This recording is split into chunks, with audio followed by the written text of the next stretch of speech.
Well, let's talk about Resolution, since we're already talking about it. Hey. It was an album that you split up into 3 different EPs. Yes. It's basically your own label. Why did you split it up? And why did you produce it on your own? Well, I split it up into 3 EPs. I was initially going to put it out 1 song at a time instead of 3 EPs because it's a story album. Like every song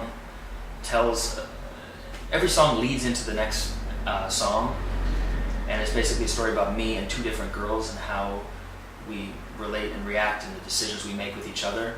But the girls that the songs are about are all through the album artwork, and you can hear the story from the first song to the last song without skipping anything. You can get it. So I wanted to release it song at a time, but then I got to thinking, okay, well, if somebody doesn't like 2 songs in a row, they might just tune out and get into something else, because in the information age, people's attention spans, including my own, are very short. So I thought, I'll split it into 3 acts, because that way it still tells a story, sort of like a play, like a 3-act play. Right. But there's bound to be something that someone likes from each of those acts, So there's like a ballad, a mid-tempo, and a couple of up-tempos generally in each act. Side note, I love Acceptance Speech.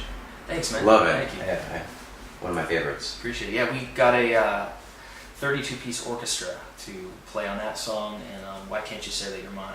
Wow. Which was the highlight of recording the whole album for me. It was just because I didn't have to do any work. But, I'd recorded my vocal, everything else, and I just got to sit back and watch an orchestra on these songs Play for you that I'd written. Yeah. And I was like, oh man, this is a highlight. Why did you do it on your own?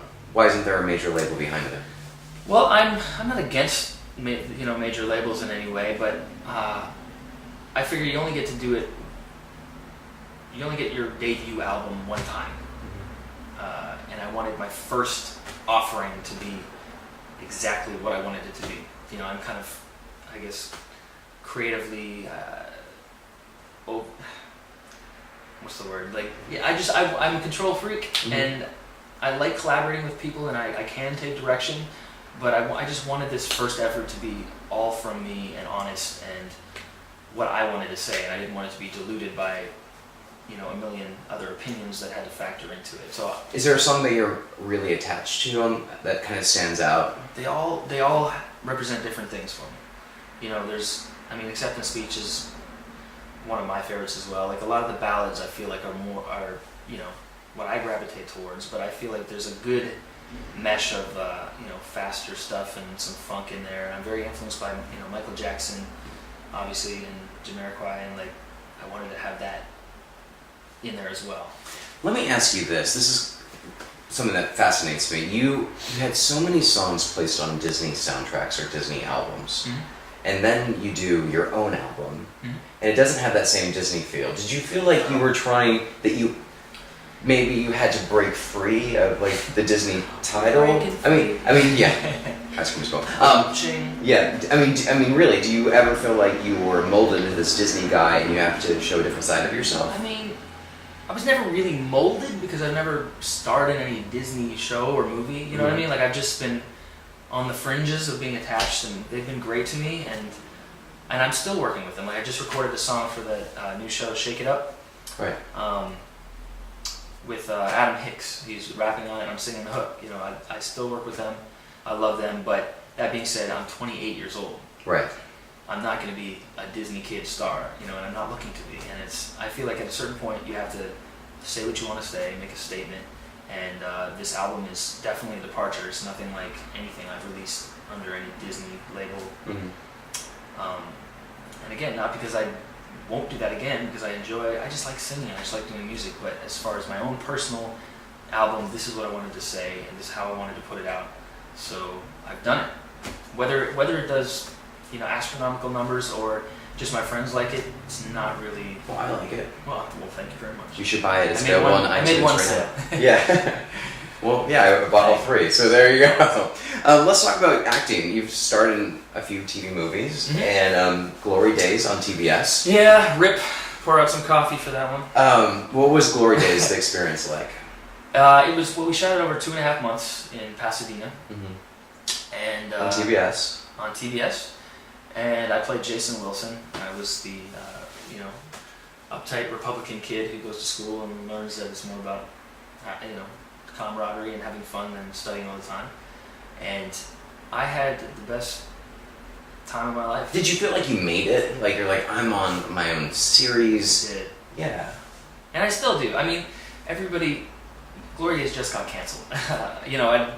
Just to be honest. Last week, unfortunately, and which is, everybody's, getting all these condolences, emails and calls and everything. But the way I look at it is, each episode was an hour long, and we shot 10 episodes. So basically, I shot 6 full movies and had a blast and got paid. And, it's like, that's not a failure, even though it didn't get a second season to me. I feel like, wow, like what an amazing gig.